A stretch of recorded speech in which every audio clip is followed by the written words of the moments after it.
Hello, and thank you for joining us today to learn why Ansys protects visionary engineering with Red Canary MDR. My name is Alex Filiotis, and I'm a senior manager at Red Canary, and I'll be joined by Dave Coughanour, the vice president of cybersecurity at Ansys. So today we'll cover a few things. First, I'll provide an overview of what Red Canary is and even what managed detection and response is, if you're unfamiliar with Red Canary or MDR. Then I'll dive into how Red Canary MDR works with Microsoft's security product portfolio. As you'll learn from Dave, Red Canary's ability to work really well with Microsoft security tools was a key differentiator and reason that Ansys chose Red Canary as its MDR partner. And lastly, I'll have a conversation with Dave about how Ansys partners with Red Canary. Everything from why Ansys chose Red Canary from various MDR providers to how working with Red Canary looks like on a day-to-day basis for Dave and his team at Ansys. So to start, there are several pain points that Red Canary addresses that most security organizations are experiencing to a degree. These should sound familiar to you, but the first pain point that Red Canary addresses is staffing shortages, both continuously open headcount on security teams, as well as the lack of security expertise relative to teams' desires for their security team. As you know, there's hundreds of thousands of open headcount for security professionals these days, and it's just very challenging, almost impossible to maintain a fully staffed team in-house. The challenge of not only finding professionals to bring in-house, but retaining them is really challenging and a persistent problem for security teams, regardless of industry or size. And the next is the lack of expertise. So things like detecting advanced threats, responding to and remediating threats quickly, precisely, and comprehensively. These are sought after skills that are really in short supply. And in order to run a high performing security team, you really do need those skills, and they're just very tough to find and let alone bring and retain in-house. So next is, even if you have a solidly staffed team with really talented professionals, you're likely suffering, or experiencing being overwhelmed, in large part due to alert fatigue, a phrase that's thrown around pretty regularly, but that has real, acute problems for security teams. Most security teams receive hundreds, many receive thousands of alerts per day. And it's very frustrating and even demoralizing to see this ever expanding queue of alerts that there's just no way you'll be able to make your way entirely through. And also knowing that quite often there is signal buried in the noise that you just don't have enough hours in the day to unearth. So just general frustration from being overworked and kind of drowning in alerts is something that is really plaguing security organizations currently. And lastly, organizations want the same or better level of coverage outside of business hours than they do during business hours. And as you likely know, hopefully not from too much experience, adversaries do not clock in, when your team clocks in at 8 a.m., 9 a.m. each day. They unfortunately tend to strike at the most inopportune hours, after close of business, as your team is ramping up for, or excuse me, should I say relaxing, making its way into a vacation or holiday, 4 a.m. on a Sunday. Organizations need high quality protection at these times, to maintain continuous high quality security coverage. And so that's where Red Canary comes in, and Red Canary provides 24/7 managed detection and response. I'll walk you through what MDR looks like if you're not familiar with the concept, and I'll speak to how Red Canary does it a little bit differently. So first, Red Canary ingests data, security relevant data from your organization, and that is raw telemetry, process telemetry, logs, but also alerts from your security tools. Based on the security relevant data that we have from your organization, we detect and thoroughly investigate all threats that we find. This is everything from reviewing all the alerts that your security tools send to us, but also applying our own detections to logs and telemetry to find threats that your tools miss. And when we detect a threat, we have the in-house detection engineering and investigation talent to quickly determine the severity of a threat, the scope of a threat, and also present to you, the customer, in a very easy to understand way, the evolution of the threat in your environment, as well as the required next steps. And not only are we detecting threats and thoroughly investigating them, when we find something that merits your attention, we have a team of incident handlers, which you can think of as 24/7 threat response experts, who can not only lead you through response and remediation, but who can actually provide hands-on keyboard remediation support to remotely remediate threats on your behalf. This team also can facilitate your use of automated response playbooks. We have built-in orchestration, automation, and response capabilities to our platform that are really easy to use. So that incident handling team will help you adopt automation to your organization's tolerance, so that you can respond to and remediate threats as fast as possible. And so there are many key outcomes that arise from our solving these big pain points for our customers. One outcome is fewer false positives that your team has to wade through, as well as more threats detected.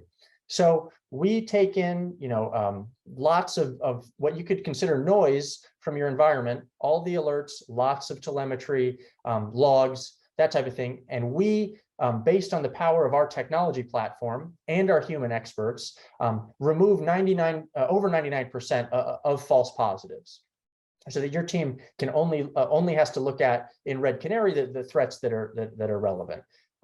Not only that, because we apply and write our own detections, we have thousands of our own proprietary behavior-based detections. We tend to find 5x the number of threats on average that an EDR tool detects, or that your tools would detect without Red Canary. So another key outcome is that we stop threats that matter before they matter. And a good example of this occurred last year with the Kaseya VSA ransomware attack. In short, Red Canary fully mitigated, so responded to and remediated the threat of Kaseya's VSA ransomware attack for potentially affected customer organizations 30 minutes before Kaseya had even publicly announced that it was suffering an incident. Basically, in practice, what this looked like was, within 5 minutes of the adversary executing its first malicious activities, our behavior-based detections tipped us off to those activities. And then, based on additional process execution, as well as our proprietary threat intelligence, we have a dedicated intelligence or threat intelligence team. Based on that information, we associated this threat with the REvil ransomware, or with REvil ransomware. At that point, we knew this was a really serious threat. We proactively reached out to potentially affected customers, and we had fully mitigated this threat such that our customers did not suffer any adverse consequences 30 minutes, again, before it was even publicly announced. And lastly, another key outcome we deliver is we deliver dramatically faster response times to threats. So on screen here is I think is a pretty illustrative graphic of a very large enterprise that partnered with Red Canary starting in early Q4 2019. And by late Q1 2020, we had reduced this organization's MTTR, or mean time to respond, by 10x. And we did not provide this large enterprise some sort of custom large enterprise deployment of Red Canary. We deliver these outcomes with the same Red Canary technology and human support that we deliver to all of our customers, regardless of company size or industry. Our goal is to deliver these outcomes to anyone, and regardless of security maturity as well. This is a key criteria that we pride ourselves on delivering. So, and just in summary, you can expect as a Red Canary customer, a radically reduced number of false positives that your team has to deal with, significantly more threats detected than if you just relied on your security tools, as well as a dramatically improved mean time to respond to threats. And so, as I mentioned earlier, Red Canary's ability to work with Microsoft's security tools was a determining factor in Ansys's decision to partner with Red Canary. So I just wanted to take a minute to show on screen how we work with Microsoft security tools.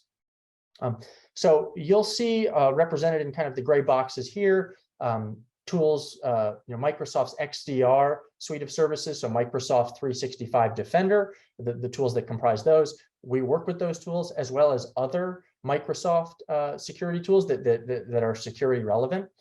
And again, we're reviewing all the we're working with these tools in different ways, but you can think of it as just reviewing the security relevant data, applying our own detections as well, in addition to the alerts that we see from these tools, as well as information from Microsoft Sentinel. We have a deep and expanding integration with Microsoft Sentinel, using all that data to provide our managed detection and response service. So that's correlating data, applying proprietary threat intelligence, thoroughly investigating threats, and helping you respond and remediate as fast as possible.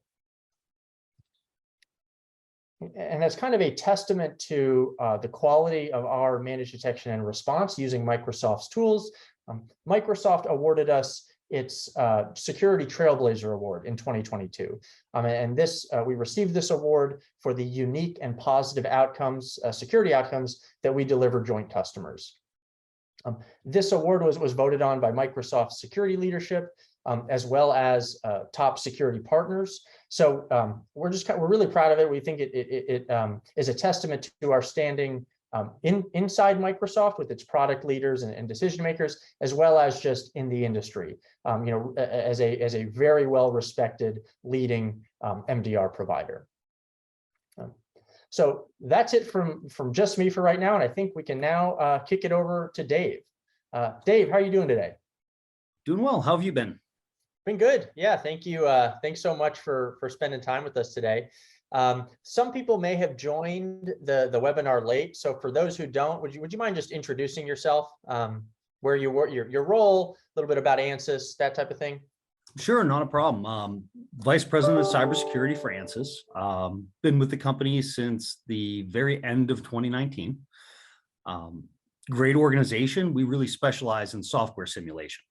So if you can build it in the physical world, you can build it in our software, test it, apply anything from radio spectrum interference to it, to thermodynamics, to physical stresses.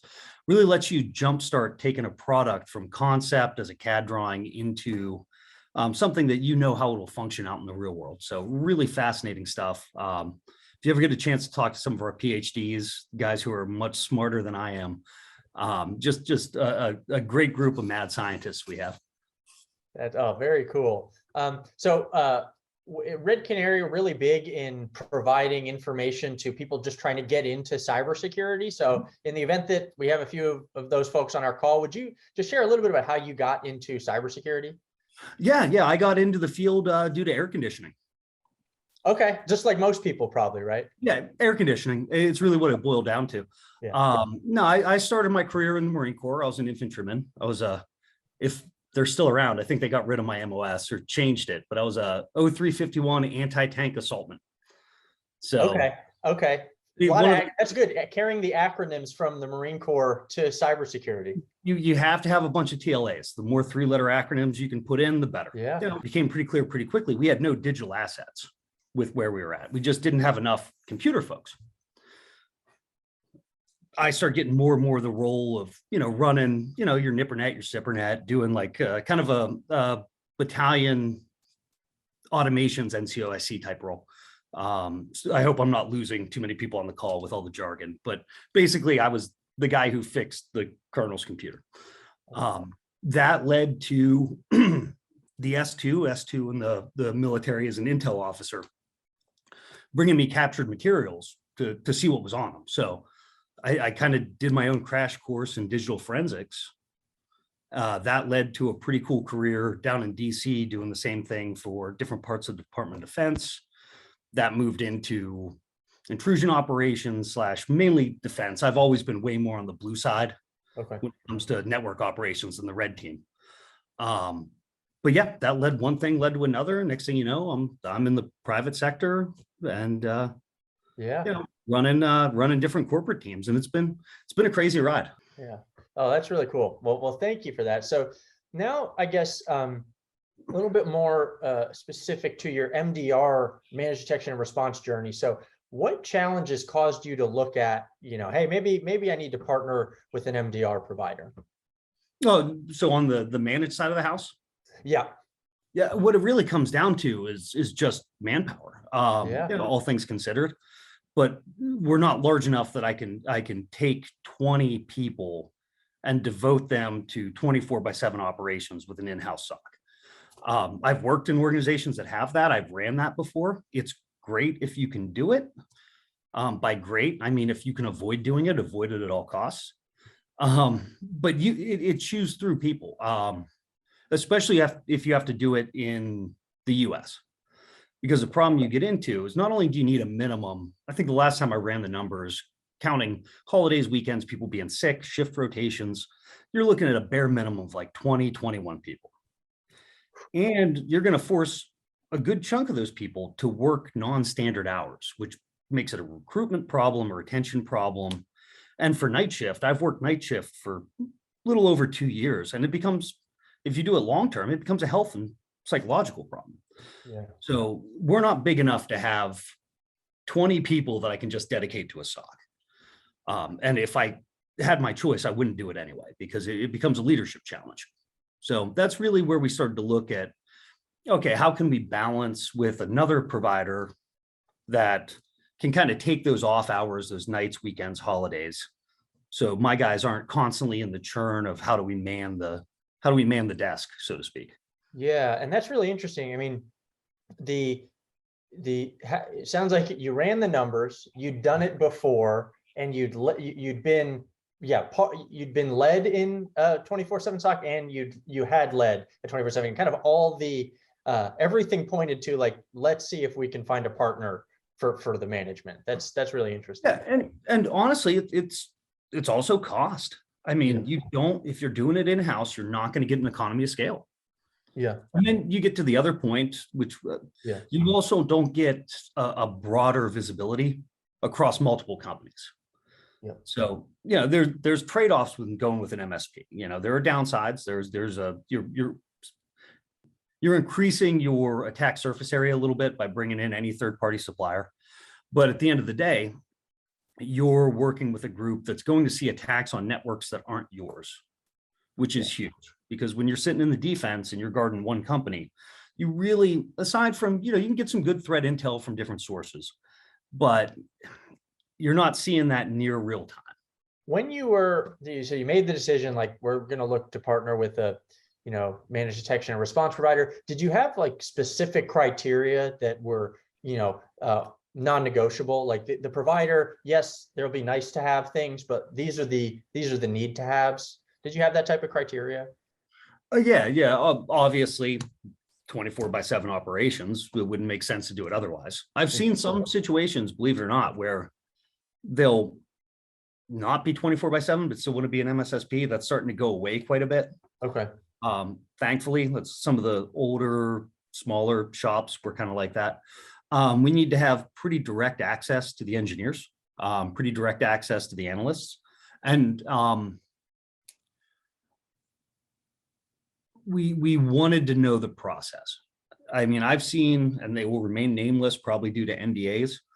But I've gotten to one encounter where we had an MSSP and the tickets coming in off our SIM would just go to a group that was just a pile of bodies. And with that very limited information, they would have to make a decision to elevate it or not. And even when they elevated it, it didn't go to a group of people that knew our network, that knew our people, that knew how to go around it. So the first rule was we are not going to do MSSP around our SIM, period. There's just no reason to do it. SIMs are incredibly complicated. You need to know a lot of business context to get work out of them. Now, once you do that, they're great. I mean, we live and die in a large part on our SIM platform, like a lot of companies do. But to be effective, they have to be really close to the business. You really got to understand the environment. So aside from 24/7, we wanted a MSSP that focused on endpoints, because what's weird on a Windows box, what's weird on a Linux box is going to kind of be weird in any environment you're in. You know, you don't have to have as much of the context there, right? It's a lot easier to pick up anomalies on a Windows fleet or a Linux fleet than it is, you know, just how your network routing works or how your business processes work. And then the third thing is really just had to know some of the people we were working with, build a rapport there, really get insights that they were going to be as capable as the folks that are on my team. Okay. Yeah, that makes sense. And that's, I mean, that's, you know, if you're not, if you're not familiar with Red Canary, we started as focused on endpoint telemetry, writing our own detections. You know, as I mentioned earlier in the presentation, thousands of them applied to endpoint telemetry. So we'd catch things that, you know, AV or EDR tools missed. And then we broadened out from there, as I showed earlier, working with, you know, a broad array of Microsoft security tools, as well as, you know, other non-endpoint tools. But that's exactly right. That's like, if you don't have the endpoints covered, you know, you're in trouble at a minimum. Especially nowadays, especially with work from home, you're Okay. gonna live and die in the endpoints and in the cloud nowadays. Yeah. Yep. That checks out. That's, I mean, that, you know, we agree. So I guess you'd mentioned a little bit, you had some experience working with Red Canary, you know, kind of our experts a little bit. Could you speak to that, as well as anything else that stood out to you about Red Canary as you were evaluating, you know, possible MDR partners? Well, I mean, I've literally worked with folks at Red Canary, like before they went to Red Canary, you know, worked some, you know, pretty high profile, definitely high impact type operations with them. And not that you should short circuit your decision-making process, but I kind of looked at it like, if they're willing to work there and there's a number of them, obviously there's something good going on. So you're always going to take the call. And then we did a bake off with some other providers. There's a lot of good people in this space. I'm not gonna cast shade on anybody who's trying to address this problem, but with Red Canary, is just a better fit for us, especially with how the back end of the platform works to reduce the false positives and to really bubble things up to our guys pretty quickly. Okay. Yeah, and since working with, you know, starting to work with Red Canary, have you noticed, like, it sounds like you're far fewer false positives, any other operational benefits you've noticed since starting with Red Canary? Now, I've noticed a number of good benefits here. Most of it is peace of mind, to be honest, because we have some pretty tight controls. Okay. I mean, nobody's perfect, but we've got, you know, some pretty good defensive capabilities in place that really make not every day a fire, you know. Yeah. But to have that second set of eyes and to have that baseline monitoring around the clock that really frees up my guys from having to dive into the routine tasks. Yeah. I can send them out on threat hunting operations or fact-finding missions, or really use them for more of the things you really need to understand the business to do. Gotcha. Okay. Now, I guess pivoting to Microsoft, it sounds like part of your evaluation process was the ability for your MDR provider to work with Microsoft's product portfolio. Could you speak a little to that and yeah, why that was important to you? Oh yeah, we're a heavy Microsoft shop. Yeah, we have, like, by that I mean in terms of our strategic partnership with Microsoft, we use kind of all different technologies, but we really want to base as much as we can around our Microsoft E5 licensing. And if you would have told me a decade ago that Microsoft would be rolling out some of the best cybersecurity tools, I would have asked if you just came back from a Fish concert, or if you had, if you had been hit in the head recently. Nowadays, though, they're great. They're great to work with, and they bring some really outstanding EDR capabilities. I've used a bunch of other products in the past. I've seen there's a lot of good things in the market, but the amount that Microsoft Defender for Endpoints really integrates into the operating system, and it's a good way to put it. One, I don't have a separate standalone agent that I have to patch. It kind of takes care of itself as part of the OS. Yep. And the capabilities, we haven't found any real serious issues where it couldn't do what we needed it to do. Yep. Yeah. We've said that here, for a while as well. And yeah, it's like over the last 5-6 years, I mean, the trajectory of, their of Defender for Endpoint, but their other security capabilities has just been really impressive, and it's made them great to work with. And we're, again, part of Red Canary's strategy is to be in lockstep with Microsoft, because as you mentioned, the E5 license makes it really easy to turn on not just Defender for Endpoint, but Defender for Identity, Microsoft 365 Defender. So our ability to bring in data from those Microsoft and other security tools, and kind of one other customer said, kind of put a bow on things, use all that data to detect threats, present the evolution of threats and the scope of threats to organizations like Ansys and other organizations. That's where we're super focused on that. Oh yeah, and early on I had a decision to make when I was just coming into Ansys. So whether we wanted to go best of breed across point solutions, get one company to do EDR, get another company to do CASB, get another company to do our DLP solution. And aside from just the pain of managing all those vendors, we learned that, one, of course, there's cost savings. You bundle everything together, you're getting a discount. I won't speak to that. I'm not a Microsoft rep. I still don't understand how they price things, but by consolidating, you get, you can lump a lot of things together, reduce your budget a little bit most of the time. But more importantly, everything in that stack really does tie together very well. So if let's say we have a hit in MDE, but it involves the cloud. Now we can spin over to Microsoft MCAS, and we're looking at that's basically our cloud access security broker. We're in our CASB. Oh, wait, look, we had emails that went in through, O365, and you can pivot back and forth between all those platforms in a way that is pretty close to seamless. Like, just they've made the job of a forensic analyst or incident responder way easier than it used to be. Okay, and so thinking about now your Microsoft tools and Red Canary, have you done any, or could you approximate, or have you done the calculations on time saved by having Red Canary to do that type of work? Or didn't even bother, because the amount of time would just be prohibitive, right? Okay. Like the last time I looked at one, it's prohibitive for us to have the bodies just to cover the desk. Yeah. We're not going to have a 20-person, 21-person team just manning a SOC. It would be, so at that point, once you meet that metric, why are you going to gather more metrics to prove the point? You're looking at, unless my math's wrong, like millions of dollars. Is that like? It's pretty expensive. Yeah. I mean, you're going to go north of $1 million. You're probably going to hit into about 2 million. I mean, depending on if you're just talking headcount costs versus in all the licensing for these folks, all the tooling that you would need to do. But yeah, you're not looking at, it's not a small expenditure.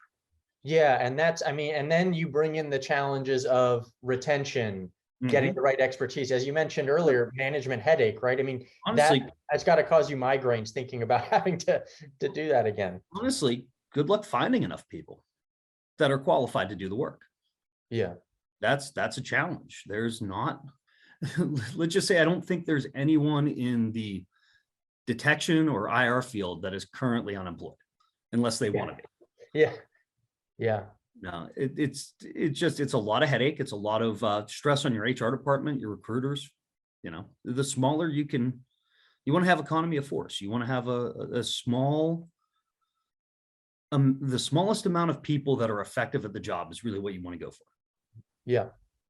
Yeah. And so it sounds like you both in from working with Red Canary professionals before and just doing your bake off, like you saw that the level was there, right, to extend the capabilities you needed. Yeah. Yeah. These last couple of questions before we get to the audience questions. So yeah, so you've mentioned to us before that trust is kind of a huge component of why you'd pick a provider and why you'd stay with a managed provider. Could you speak to that? What, like, how do partners build trust with you, and why is that so critical? And now a zillion part question: how do you evaluate whether or not you'll trust a partner? Yeah, a few things. One, you've got to talk to the people that are actually going to be working your incidents, working your cases. At least the management level that's going to be doing that. One thing that I've done in the past, and I know you're not going to want me to say this, I'll ask for sanitized resumes. Okay. Give me the resumes of the guys. It's sanitized because, you know, I don't want to be able to contact them to recruit them away if they have a really good resume. But Yeah. you know, you want to take a look at that to see what caliber of folks are going to be looking at the screen that involves your company. Because I've seen a lot of essentially body shops where they'll just put anybody behind the keyboard because they can bill out for them. The third thing is I do look at turnover. If you're with a company and you start seeing, like, every time you're on a Teams call with them, it's a new face, you got to start wondering what's going on over there. Yeah. But you've got to really start looking at, we have vendors that we buy things off of, right? And they're very important and we like them quite a bit, you know, and we need them and we couldn't get by without them, but we don't stress about them as much as we do like an MSSP, because that's more an ally than a vendor.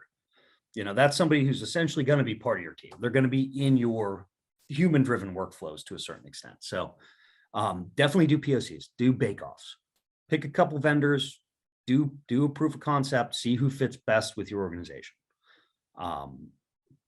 Yeah, and be honest about it and be tough about it, because you do not want to go with I inherited a bad MSSP, not at Ansys, but another place.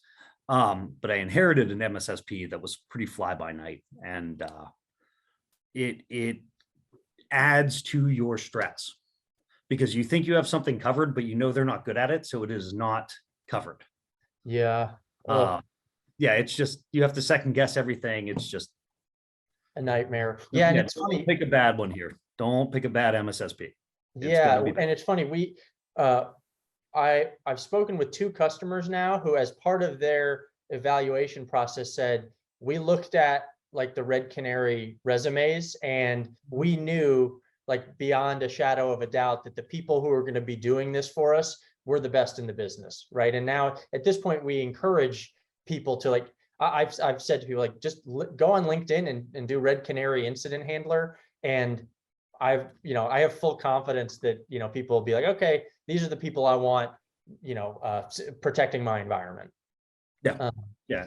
So now let's look at a few audience questions. So one question, how does Red Canary fit into your team's workflows? Like, do you all look at the Red Canary portal together? Do you sync with Red Canary regularly? Like, yeah. Our response team does. Okay. They're using the portal to do handoffs with Red Canary quite a bit. We also have the feeding into our SIM, feeding into a couple workflows. So it's it's been a pretty good portal. I mean, it's not incredibly flashy, but it's very functional. Okay, great.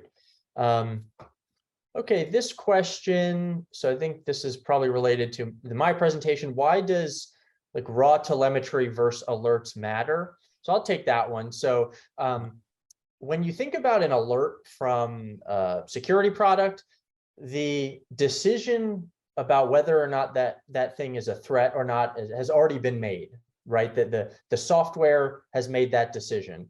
And kind of our perspective at Red Canary from the start is that software providers need to strike a balance between capturing everything and only sending in true positives. So even though your team is likely dealing with a ton of false positives, each individual software provider is erring on the side of, okay, we want to make sure our thing is high fidelity, so let's ship what we know is true positive.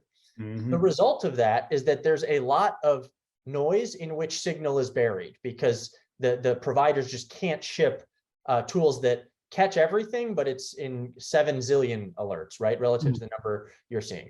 So that's why at Red Canary, we started by writing our own detections applied to telemetry, kind of on the premise of tools are missing threats. We have security experts here. Let's write some behavioral based detections that tip us off to interesting behavior and sort that out before sending it to the customer, right? So that's kind of how we look at it at Red Canary. Alerts critical. That's why we review alerts from security products. But the writing our own detections and applying them to logs and endpoint telemetry, that's critical as well, because we just don't trust that the tools have everything covered. Yeah, and that makes sense. I mean, I've always followed the philosophy that you want to store as much log data as you can afford to, and then process as much of it as you can afford to. But there will hit a time where you get an alert. And a couple of years ago, IDS alerts were notorious for this. If you didn't build your network properly, you'd get this IDS alert that would say, hey, bad thing happened. And then you'd be like, okay, well, we're going to have to do forensics and dig into it. Like, I got no logs to prove this. So now I don't know if this is a false positive. I don't know what this is, but I don't have the raw data to prove it either way. So yeah. Okay. So yeah. Yeah. That's okay. That's good to have that example. I'm sure there are people in the audience who recall the time of IDS noise, if they're hopefully still not experiencing it. So does Red Canary require the use of automated response? No, but we encourage it. And part of the value of the transparency and kind of the unmitigated access to our security experts that Dave referred to earlier is that we believe if you know something's a threat, contain it and remediate it as fast as possible, right? And automation can play a key role in that. So we offer, yes, we have very easy to use automated playbooks that many of our customers leverage to great success. But understandably, some customers don't want to go from literally no response automation to lots of automation or even any. So we have hybrid steps, right? So we offer automation where it requires the team lead's approval or it requires a designated person on the security team's approval for the automation to fire, right? And we find that many organizations getting started that way, and then it's like, okay, we've added this intermediate stage, and now this has been a threat every time. Let's just automate the response immediately. So Dave, I don't know if you have any thoughts on that. And this is something that I've had to come around to as well, because I hate automated response. It terrifies me because machines do whatever people tell them to do, and people will tell machines to do stupid things, and then they'll do it at an industrial scale in a blink of an eye. So I erred on the side of keep a human in the loop. That way, if it gets too stupid, you can bail out of it. We don't have that luxury anymore. Thankfully, the tooling has gotten a lot better. Now, I do like to run things with training wheels for a while, where you put a human in the loop for a little bit to make sure it's not going to break something. But I don't know if anybody else is following some of the rise of the weaponized AI that's out there. The full blown, not just like a good toolkit that can attack a network, but it's still a little bit cutting edge. But we're seeing some really cool AI platforms that are designed to attack and defend networks. And if you think you're going to beat one of those when they become common, when one of them slips out into a criminal group, Yeah. you think you're going to beat them by having a human in the loop, you're not going to be able to pull up your web browser before it's game over. So we're going to get to the point that you're going to see engagements that are already being fought in very tight timelines.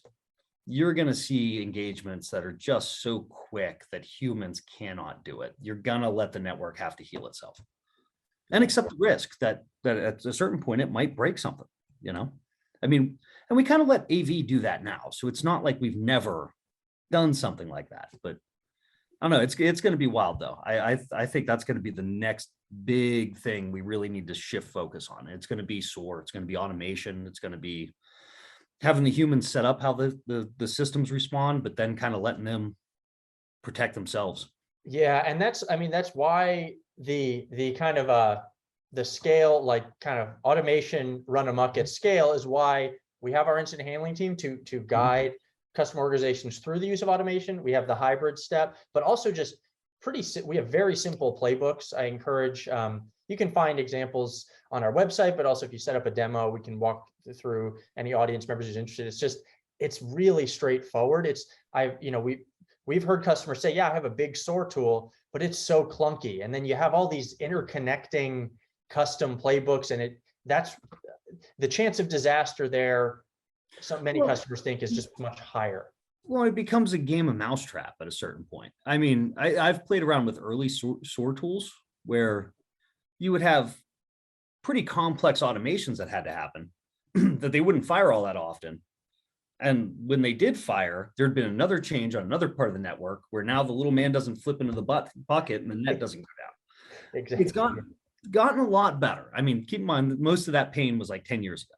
Yeah.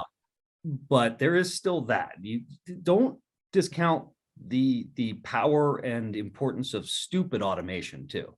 Like automation does not need to be incredibly mind-blowing and super cool. There's a lot of times if you're responding to the same type of incident over and over again, you'll have a poor guy that's got to pull up one web browser here and then pull up another web browser here and then hand jam the data over from one to the other. Yeah.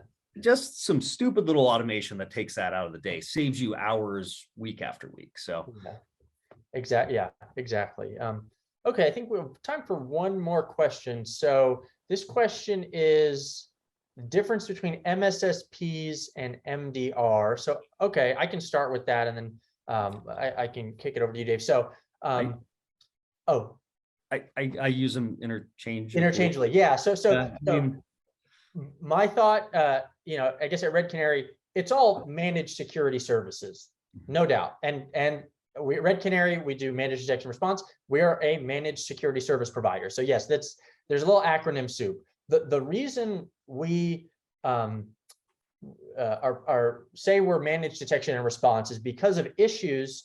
Part of what led the company to be founded was issues with legacy MSSPs.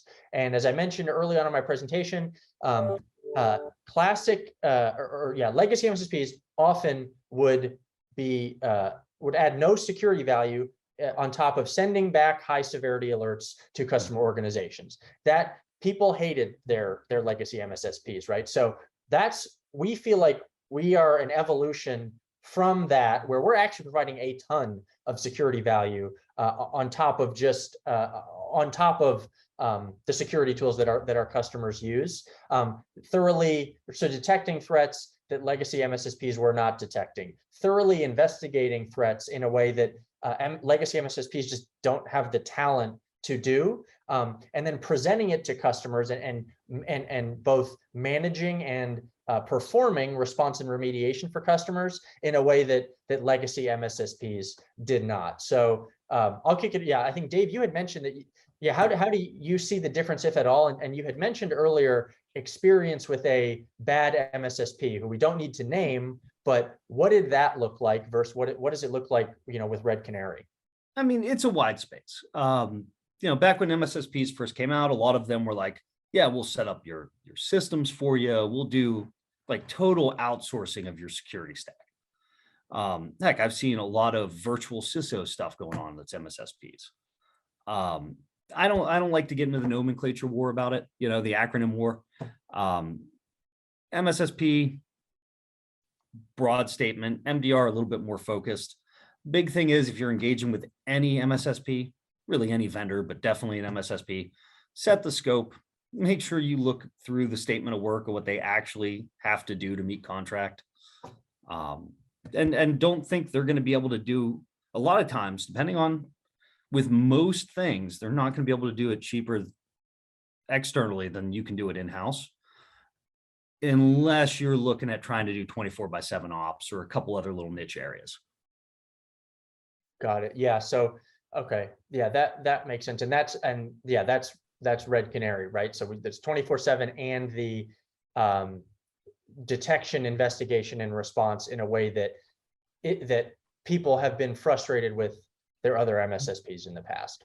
Yeah, another thing to look at too is make sure, depending on the size of your company, like I'm really fortunate that I can have my own internal response team.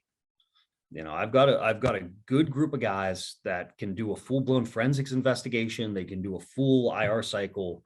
They can really, if there's a problem, our team will jump on it. You might be an organization that can't afford that, or it just doesn't make sense to have that. So if you do have a big alert, you better have a hotline, whether that's through your insurance provider, if you have cybersecurity insurance, or through an MSSP type approach.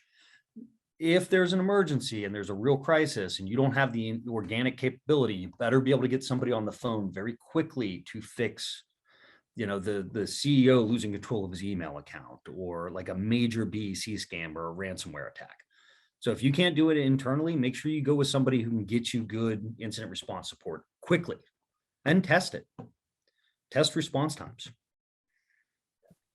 Yeah. Okay. Well, I think that's about all the time we have for today. I really appreciate everyone's time for attending today. I hope this was valuable. You can reach out to Red Canary. I have the demo link on screen if you want to see it in action. Dave, really appreciate your time today. Really enjoyed chatting with you. And yeah, have a great rest of the week. Yeah, not a problem. Thanks, folks. Yep. Thank you.